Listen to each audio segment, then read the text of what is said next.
देखिए, सबसे पहले तो लापता, भाग गए, भगोड़े हैं, इस प्रकार की भाषा भारत की सार्वजनिक जीवन में और संसदीय जीवन में अभी अभी सुनाई पड़ती है। जब से संसद सत्र शुरू हुआ तब से लगातार मैं संसद में आता हूं, मेरी चैम्बर में बैठा हूं।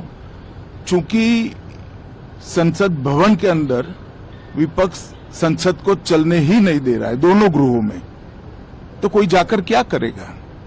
जहां तक चर्चा का सवाल है, सरकार की ओर से किरण रिजिजू जी ने, जो हमारे पार्लियामेंट्री अफेयर्स मिनिस्टर है, उन्होंने बहुत स्पष्ट कर दिया है कि जो नीट आंदोलन के छात्र प्रदर्शन पर सभी प्रकार की चर्चा करने के लिए सरकार तैयार है और चर्चा के लिए समय सुनिश्चित किया जाए और विपक्ष तैयार हो जाए। पहले तो ये यही मांग कर रहे थे, हमने हाँ बोल दिया। मेरी ओर से भी मैंने कह दिया है कि मैं किसी भी सवाल का जवाब देने के लिए संसद में तैयार हूं, मगर वो चर्चा ही नहीं होने देना चाहते। अब जनता तय करे कौन भाग रहा है। आज भी मैं कहता हूं, आज 3 बजे तक स्पीकर साहब को वो पत्र दे दे।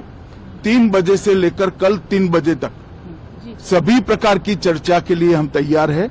मैं सदन में ही बैठूंगा, सबको सुनूंगा और सब चीजों का जवाब दूंगा। सरकार के पास छुपाने के लिए कुछ नहीं। वो भी चर्चा करूंगा कि आपने क्यों चर्चा नहीं चाहिए। भारतीय जनता पार्टी की मोदी जी के नेतृत्व में सरकार, एनडीए की मोदी जी के नेतृत्व में सरकार हर चीज पर चर्चा के लिए तैयार है। संसद वो चलने दे बस। आज मैं चैनलों के माध्यम से इन विपक्ष को कहना चाहता हूं कि आप एक पत्र 2 बजे तक लिखकर दे दीजिए स्पीकर साहब को। 3 बजे से चर्चा चालू कर देंगे और कल 3 बजे मैं जवाब दे दूंगा सारी चीजों का। संसद में चर्चा करने के नियम बने हैं, तरीके बने हैं।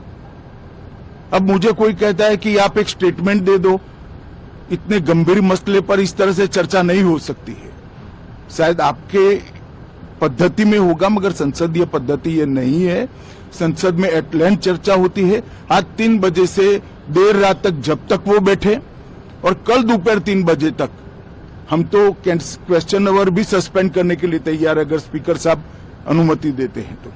कल 3 बजे तक मैं चर्चा के लिए तैयार हूं। मैं खुद बैठूंगा, हर चीज लिखूंगा और हर चीज का जवाब दूंगा, जिससे देश की जनता के सामने सारी चीजें स्पष्ट हो जाए, दूध का दूध और पानी का पानी हो जाए। अब विपक्ष ने तय करना है कि उनको चर्चा करनी है या हंगामा करना है।